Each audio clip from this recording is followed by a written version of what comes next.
Mardi 18 février. Pensée du jour. Seigneur Dieu, la situation désespérée que nous pouvons nous trouver est une belle occasion pour le déploiement de la puissance et de la sagesse divine.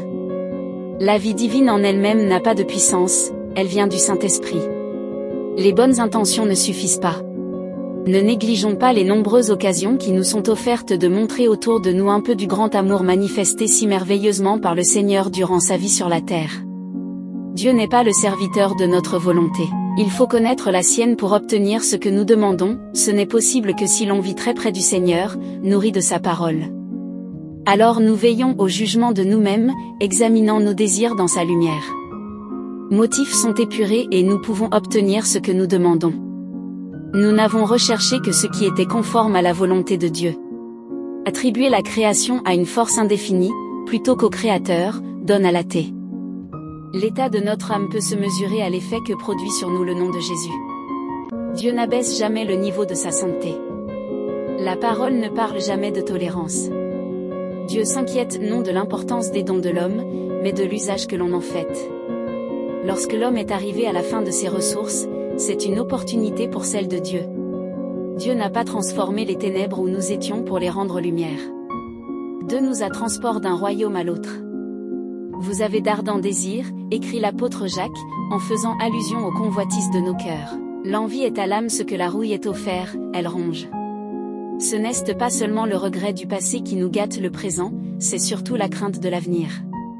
Ayons confiance en Dieu. Le monde ne peut remplir le cœur mais Christ le peut. Sans la force du Seigneur, on ne peut avancer. Il faut très peu de choses pour trébucher. Le déclin est venu, sur toi, la nuit descend.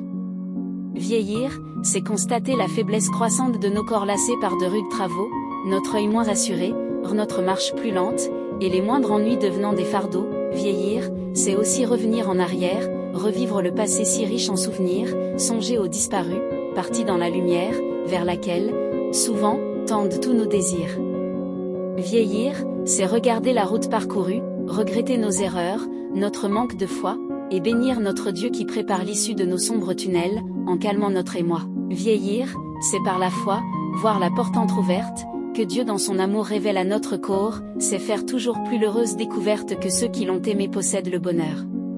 Vieillir, c'est avancer sans regret, sans alarme, en nous réjouissant des dernières clartés qui nous font oublier nos peines et nos larmes, répandant en nos cœurs paix et sérénité. Jusqu'à votre vieillesse, je suis le même, et jusqu'aux vieillesses, âge mûr même les petits efforts deviennent des fardeaux, quand les deux battants de la porte se referment sur la rue. Quand aussi on craint ce qui est haut, et qu'on a peur sur le chemin et que la sauterelle devient pesante, mais le Seigneur ne nous demande pas au-delà de ce qu'elle nous a donné. Il dit va avec cette force que tu as. La requête présentée par le psalmiste est touchante. Ne me rejette pas au temps de ma vieillesse, ne m'abandonne pas quand ma force est consumée. La réponse divine se trouve au jusqu'à notre vieillesse je suis le même, et jusqu'aux cheveux blancs, je vous porterai. Et je délivrerai cheveux blancs, je vous porterai. Le vieillir, c'est accepter les rides du visage, la neige des cheveux, comme de chers présents qui veulent nous dire, en leur simple langage. Dieu pourrait-il délaisser son serviteur lassé par un pèlerinage éprouvant?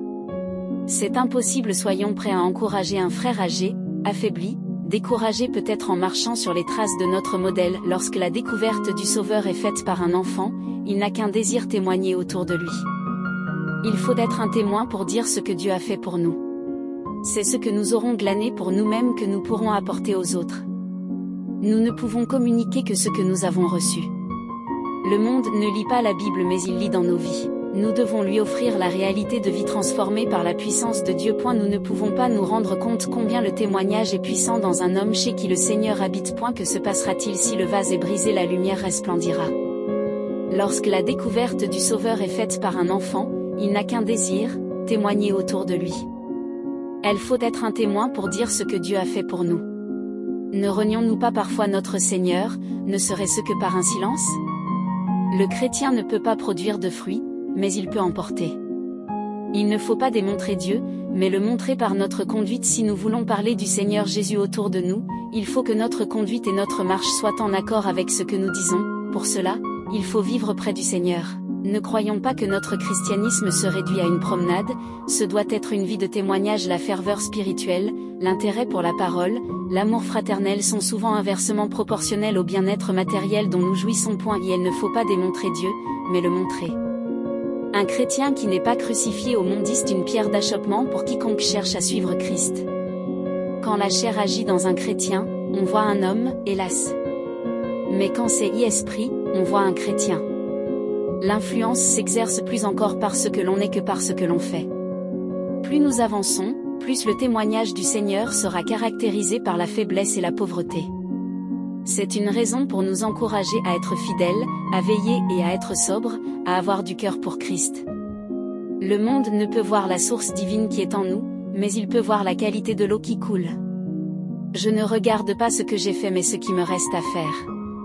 Ce que j'ai à faire c'est de montrer l'amour de Dieu. Le serviteur n'est pas plus grand que son maître, un chrétien fidèle ne sera pas moins méprisé dans son témoignage que celui du Seigneur ne l'a été. Marthe a compris que la vraie grandeur consiste à servir inconnu et à travailler sans être vu. Tâche pesante, mais l'une des manières les plus élevées de témoigner de son amour. Lorsque notre journée de labeur sera terminée, alors commencera notre éternité d'adoration. Amen.